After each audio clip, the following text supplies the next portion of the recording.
Ladies and gentleman, ಈ ಕಾಂಗ್ರೆಸ್ಸಿಗೆ ಏನಾಗ್ತಾ ಇದೆ ಅಂತ ಗೊತ್ತಾಗ್ತಾ ಇಲ್ಲ. ಕಾಂಗ್ರೆಸ್ ಅನ್ನು ಸೋಲಿಸಲಿಕ್ಕೆ ಕಾಂಗ್ರೆಸ್ಸಿಗರೇ ಸಾಕು ಅನ್ನೋಂಥ ಮಾತಿದೆ. ಆದರೂ ಕೂಡ ಕಾಂಗ್ರೆಸ್ನ ಜನ ಗೆಲ್ಲಿಸಿದ್ದಾರೆ ಕೇರಳದಲ್ಲಿ. ಕಾಂಗ್ರೆಸ್ ಗೆದ್ದು ಒಂದು ವಾರ ಕಳೆದರೂ ಕೂಡ ಇನ್ನೂ ಮುಖ್ಯಮಂತ್ರಿ ಆಯ್ಕೆಯ ಗೊಂದಲದಲ್ಲೇ ಕಾಂಗ್ರೆಸ್ ಮತ್ತೊಮ್ಮೆ ಹೈಕಮಾಂಡ್ ಎಷ್ಟು ವೀಕ್ ಇದೆ ಅನ್ನೋದನ್ನ ತೋರಿಸ್ತಾ ಇದೆ. ಪಶ್ಚಿಮ ಬಂಗಾಳದಲ್ಲಿ ಬಿಜೆಪಿ ಗೆದ್ದು ಮುಖ್ಯಮಂತ್ರಿ ಸುವಿಂದು ಅಧಿಕಾರಿ ಪ್ರಮಾಣ ವಚನ ಸ್ವೀಕರಿಸಿದ್ರು. ತಮಿಳುನಾಡಿನಲ್ಲಿ ಅಷ್ಟೆಲ್ಲ ಅಲ್ಲೋಲ ಕಲ್ಲೋಲ ನಡೆದ್ರು, ಗೊಂದಲಗಳಿದ್ರು ಕೂಡ ವಿಜಯ್ ಇವತ್ತು ಪ್ರಮಾಣ ವಚನ ಸ್ವೀಕರಿಸಿದ್ರು. ಆದರೆ ಸ್ಪಷ್ಟ ಬಹುಮತ ಹೊಂದಿರುವ UDF ಕೇರಳದಲ್ಲಿ ಕೋಲಾಹಲ ಸೃಷ್ಟಿಯಾಗಿದೆ. ಕಾಂಗ್ರೆಸ್ನಲ್ಲಿ ಮುಖ್ಯಮಂತ್ರಿ ಯಾರು ಅನ್ನುವ ಗೊಂದಲ ಇನ್ನೂ ಬಗೆಹರಿದಿಲ್ಲ. ಇಂಥ ಸಂದರ್ಭದಲ್ಲಿ ಕಾಂಗ್ರೆಸ್ ಹೈಕಮಾಂಡ್ನ ವೀಕ್ನೆಸ್ ಮತ್ತೆ ಮತ್ತೆ ಬಯಲಾಗ್ತಾ ಇದೆ. ಈ ಕುರಿತ ಅಪ್ಡೇಟ್ಸ್ ಅನ್ನು ನಾನು ಕೊಡ್ತೀನಿ. ನೆಲ ಜಲ ಭಾಷೆಗಾಗಿ ಪ್ರಾಮಾಣಿಕ ಪತ್ರಿಕೋದ್ಯಮ, ನಾನು ಹೇಮಂತ್.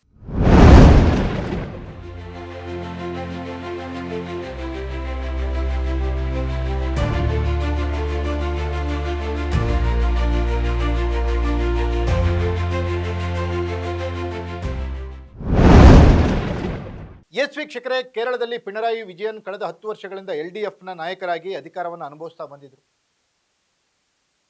ಆಡಳಿತ ವಿರೋಧಿ ಅಲೆ ಹೇಗೆ ಕೇರಳದಲ್ಲಿ ಪಿಣರಾಯಿ ವಿಜಯ್ ಅವರನ್ನ ಕೊಚ್ಚಿ ಹೋಗುವಂತೆ ಮಾಡಿತು, ಹೇಗೆ ತಮಿಳುನಾಡಿನಲ್ಲಿ DMK ಸ್ಟಾಲಿನ್ ಕೊಚ್ಚಿ ಹೋದ್ರು, ಹೇಗೆ ಪಶ್ಚಿಮ ಬಂಗಾಳದಲ್ಲಿ ಮಮತಾ ಬ್ಯಾನರ್ಜಿ ತೀವ್ರ ಹಿನ್ನಡೆಯನ್ನು ಕಂಡ್ರು, ಅದೇ ರೀತಿ ಕೇರಳದಲ್ಲಿ UDF ಕಾಂಗ್ರೆಸ್ ನೇತೃತ್ವದಲ್ಲಿ ಅಧಿಕಾರಕ್ಕೆ ಬಂತು. ಮತ ಎಣಿಕೆ ಮುಗಿದು ಸರಿಸುಮಾರು ಒಂದು ವಾರ ಟೈಮ್ ಕಳೆದರೂ ಕೂಡ ಇನ್ನೂ ಕೇರಳದಲ್ಲಿ ಮುಖ್ಯಮಂತ್ರಿ ಆಯ್ಕೆಯ ಕಗ್ಗಂಟು ಬಗೆಹರಿದಿಲ್ಲ. ಪ್ರಮುಖ 3 ನಾಯಕರು ತಾವೇ ಮುಖ್ಯಮಂತ್ರಿ ಆಗಬೇಕು ಅಂತ ಹಠಕ್ಕೆ ಬಿದ್ದಿದ್ದಾರೆ. ಪರಿಣಾಮ ಕೇರಳದಲ್ಲಿ ಮುಖ್ಯಮಂತ್ರಿ ಯಾರಾಗಬೇಕು ಅನ್ನೋದು ಇನ್ನೂ ಫೈನಲ್ ಆಗಿಲ್ಲ.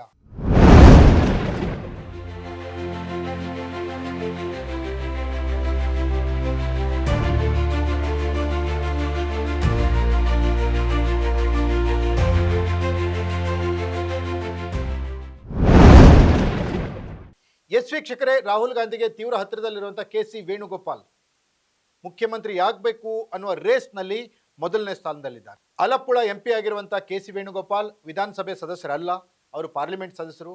ಹೈಕಮಾಂಡ್ ಮಟ್ಟದಲ್ಲಿ ಅತ್ಯುತ್ತಮ ಬಾಂಧವ್ಯವನ್ನು ಸೋನಿಯಾ ಗಾಂಧಿ ಮತ್ತು ರಾಹುಲ್ ಗಾಂಧಿ ಅವರ ಜೊತೆಗೆ ಇಟ್ಕೊಂಡಿದ್ದಾರೆ.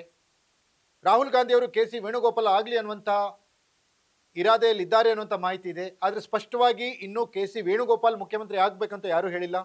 CM ಸಿದ್ದರಾಮಯ್ಯ ಅವರಿಗೂ ಕೂಡ ನಿಕಟವಾಗಿ ಹತ್ತಿರದಲ್ಲಿರುವಂಥ KC ವೇಣುಗೋಪಾಲ್ ಮುಖ್ಯಮಂತ್ರಿ ಆಗಬೇಕು ಅಂತ ಹೈಕಮಾಂಡ್ನ ಬಹುತೇಕ ನಾಯಕರು ಹೇಳ್ತಾ ಇದ್ದಾರೆ. ಜೊತೆಗೆ ಕೇರಳದ ಅತಿ ಹೆಚ್ಚಿನ ಶಾಸಕರು ಈಗ KC ವೇಣುಗೋಪಾಲ್ ಪರವಾಗಿ ಬ್ಯಾಟ್ ಬೀಸ್ತಿದ್ದಾರೆ ಅನ್ನುವಂಥ ಮಾಹಿತಿ ಇದೆ.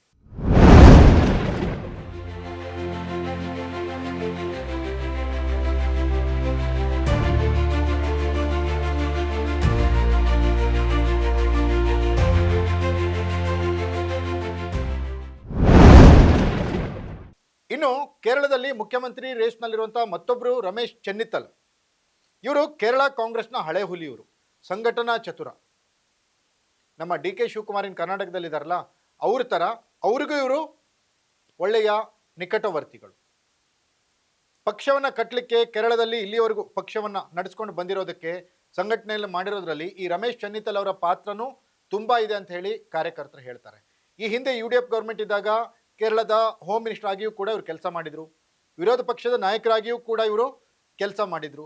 ಹಾಗಾಗಿ ರಮೇಶ್ ಚೆನ್ನಿತ್ತಲ್ CM ಆಗಬೇಕು ಅಂತಲೂ ಕೆಲವು ಶಾಸಕರು ಬಯಸ್ತಾ ಇದ್ದಾರೆ. KC ವೇಣುಗೋಪಾಲ್, ರಮೇಶ್ ಚೆನ್ನಿತ್ತಲ್ ನಡುವೆ ತುಂಬ ಪೈಪೋಟಿ ಇದೆ. ಇದರ ಜೊತೆಗೆ 3ನೇ ಹೆಸರು ಕೂಡ ಎಂಟ್ರಿ ಆಗಿದೆ, VD ಸತೀಶನ್. ಕೇರಳದ ಫೈರ್ ಬ್ರ್ಯಾಂಡ್ ರಾಜಕಾರಣಿ ಯಾರಪ್ಪ ಅಂದರೆ ಇವರು ಸತೀಶನ್. ಎಡಪಕ್ಷಗಳ ವಿರುದ್ಧ ಇವರ ಪ್ರಬಲ ವಾಗ್ಜರಿ ಸದನದಲ್ಲಿ ಒಂದು ಕೋಲಾಹಲವನ್ನು ಸೃಷ್ಟಿಸ್ತಾ ಇತ್ತು.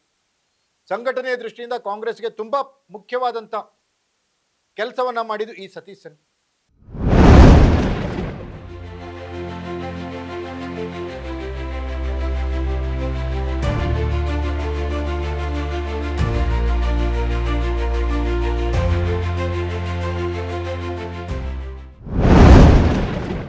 ಸತೀಶನ್ ಪರವಾಗಿಯೂ ಕೂಡ ಕೆಲವು ಕಾಂಗ್ರೆಸ್ ಶಾಸಕರು ಅವರೇ CM ಆಗಲಿ ಅಂತ ಬ್ಯಾಟ್ ಬೀಸ್ತಾ ಇದ್ದಾರೆ. ಒಟ್ಟಿನಲ್ಲಿ ಈ 3 ಜನ ನಾಯಕರು KC ವೇಣುಗೋಪಾಲ್, ರಮೇಶ್ ಚೆನ್ನಿತ್ತಲ್ ಮತ್ತು VD ಸತೀಶನ್, ಈ 3 ಜನರ ನಡುವೆ ತ್ರಿಕೋನ ಸ್ಪರ್ಧೆ ಮುಖ್ಯಮಂತ್ರಿ ಪಟ್ಟಕ್ಕಾಗಿದೆ. KC ವೇಣುಗೋಪಾಲ್ ಮುಖ್ಯಮಂತ್ರಿ ಆಯ್ಕೆಯಾಗೋದು ಖಚಿತ ಅನ್ನುವಂಥ ಮಾತುಗಳಿವೆ. ಆದರೆ ಹೈಕಮಾಂಡ್ ಯಾರಿಗೆ ಮಣೆ ಹಾಕುತ್ತೆ ಅನ್ನೋದನ್ನು ಕಾದು ನೋಡಬೇಕಿದೆ. ಇದಾಗಿತ್ತು ಈ ಕ್ಷಣದ ಅಪ್ಡೇಟ್. ನೆಲ ಜಲ ಭಾಷೆಗಾಗಿ ನೋಡ್ತಾ ಇರಿ ಫೋಕಸ್ TV.